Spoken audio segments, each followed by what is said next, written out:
کیا تم نے نہیں دیکھا کہ تمہارے پروردگار نے ہاتھی والوں کے ساتھ کیا کیا؟ کیا اس نے ان کا داؤں غلط نہیں کیا؟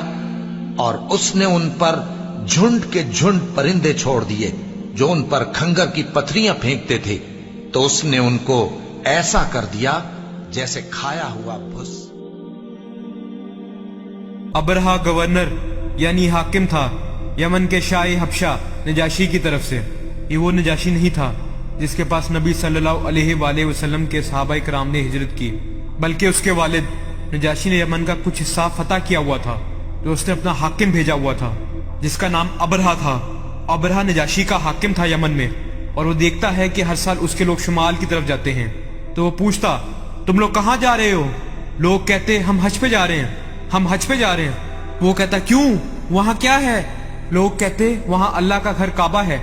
تو وہ کہتا میں تمہارے لیے گھر بناؤں گا جو تمہارے گھر کعبہ سے کہیں زیادہ بہتر ہوگا، اور تمہیں حج کے لیے یہیں آنا ہوگا۔ تو وہ ایک بہت بڑا گرجا گھر یعنی کلیسیا تعمیر کرواتا ہے یمن کے شہر سنا میں، کیونکہ وہ عیسائی تھا۔ تعمیر کروانے کے بعد وہ عیسائیوں کا سب سے بڑا گرجا گھر بن گیا جزیرہ نما عرب میں۔ وہ کہتا تھا تم سب کو یہیں آنا ہوگا، شمال میں کعبہ جانے کی بجائے۔ وہ چاہتا تھا کہ وہاں لوگوں کا میلہ لگ جائے بہت سی وجوہات کی بنا پر، وہاں عبادت کرنے کے لیے، کاروباری وجوہات کی بنا پر۔ اگلے سال جب یمن کے لوگ پھر سے حج کرنے کے لیے کعبہ چلے گئے تو اس کو بہت غصہ آیا، اور غصے میں آ کے اس نے قسم کھائی کہ میں یہ گھر ہی ڈھا دوں گا، لہٰذا لوگ ضرور میرے گھر آئیں گے۔ اس نے کہا کوئی مسئلہ نہیں، میرے پاس ایک ہاتھی ہے، ایک بڑا ہاتھی، ہم ہاتھی کو لے جائیں گے اور اپنی فوجوں کے ساتھ آگے بڑھیں گے۔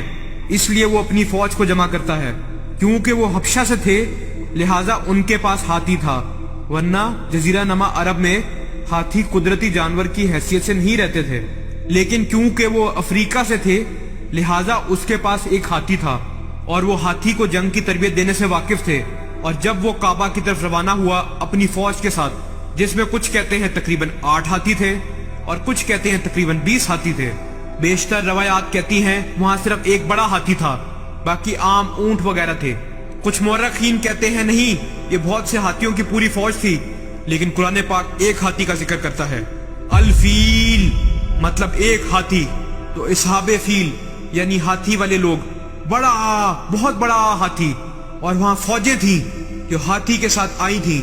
اور یہ بھی کہا جاتا ہے کہ اس نے کعبہ جانے کے لیے ایک عرب دورہ رہنما رکھا تھا۔ انہوں نے مکہ المکرمہ کی طرف چڑھائی شروع کی۔ جب وہ طائف کے قریب پہنچے تو وہ ایک قاصد بھیجتے ہیں کہ جاؤ سید یعنی اہل مکہ کے سردار کے پاس اور انہیں کہو ہم لڑنا نہیں چاہتے، ہم آ رہے ہیں، ہم کعبہ کو ڈھائیں گے اور واپس لوٹ جائیں گے۔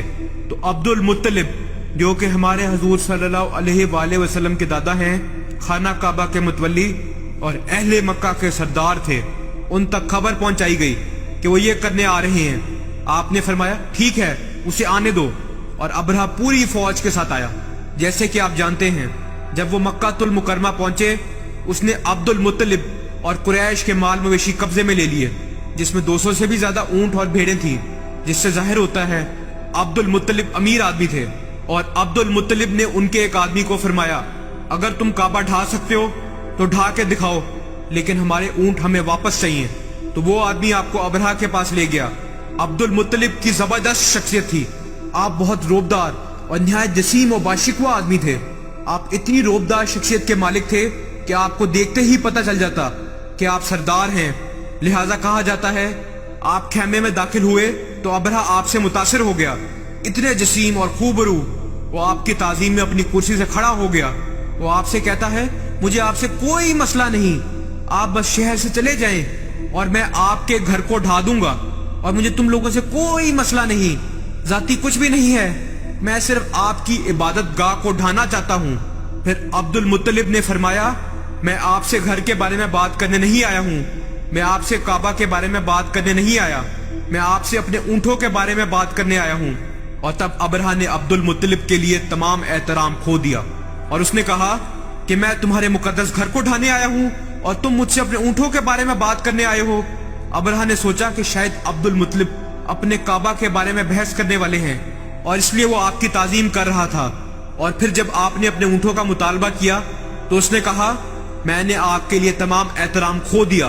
پھر عبد المطلب نے زبردست جواب دیا جو دل سے سننے والا ہے عبد المطلب نے فرمایا کعبے کے ایک مالک ہیں جو اس کی حفاظت فرمائیں گے اور اونٹوں کا مالک میں ہوں تو ان کی حفاظت کا ذمہ میرا ہے۔ عبد المطلب کے جواب کی وجہ سے ابرہہ نے اونٹوں کو واپس کر دیا اور پھر قریش نے شہر چھوڑ دیا اور پہاڑوں کی گھاٹیوں اور چوٹیوں پہ پناہ گزیر ہو گئے۔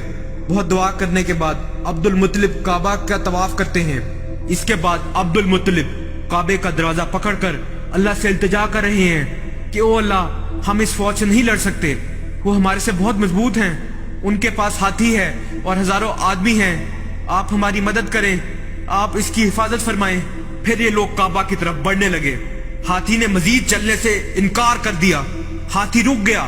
حیران کن بات ہے، انہوں نے اسے مارنا شروع کیا، ہاتھی مزید نہیں چلا۔ انہوں نے جب اس کا رخ موڑ کے اسے پیٹا، وہ بھاگ گیا۔ جب انہوں نے اسے روکا اور اس کا رخ موڑا تو وہ پھر سے رک گیا۔ سبحان اللہ، کس نے روکا اسے؟ اللہ سبحانہ و تعالیٰ نے۔ وہ بحث کر رہے تھے کہ کیا کریں، اتنے میں پرندے آ گئے۔ وہ دیکھتے ہیں پرندے جو پتہ نہیں آسمان میں کہاں سے آئے۔ ان پرندوں میں سے ہر ایک کے پاس 3 کنکر کی پتھریاں تھیں۔ ہر کنکر کی پتھری بہت چھوٹی تھی، چھوٹی چھوٹی کنکریاں مٹی سے بنی ہوئی، اور بہت اونچائیوں سے جب ابابیل کے اس لشکر نے ابرہہ کی فوجوں پہ زور سے سنگ باری کی اور کنکریاں اتنی زور سے نیچے آئیں، آج ہم گریوٹی کے بارے میں پڑھتے ہیں اور بے شمار چیزوں کے بارے میں۔ واللہ اگر آپ سورہ فیل کی اس تشریح پر نگاہ ڈالیں تو آپ سمجھ جائیں گے، جب اتنی اونچائیوں سے کنکریاں گرائی گئیں تو کنکریاں ان لوگوں کے جسم کو چیرتے ہوئے زمین پہ گرتی اور انہیں موقع پہ ہی ہلاک کر دیتی، اور لوگ دیکھ رہے تھے۔ اللہ اکبر! کیا عبد المطلب نے کہا نہیں تھا کہ کعبے کے ایک مالک ہیں جو اس کی حفاظت فرمائیں گے؟ تمہیں یاد رکھنا ہوگا کہ اس دن سے لے کے آج تک کعبہ کی حفاظت اللہ سبحانہ و تعالیٰ فرما رہے ہیں، تو یہ عذاب اللہ سبحانہ و تعالیٰ کا بھیجا ہوا تھا۔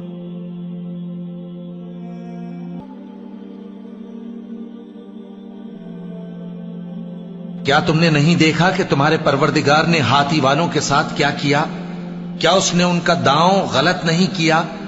اور اس نے ان پر جھنڈ کے جھنڈ پرندے چھوڑ دیے جو ان پر کھنگر کی پتھریاں پھینکتے تھے، تو اس نے ان کو ایسا کر دیا جیسے کھایا ہوا بھس۔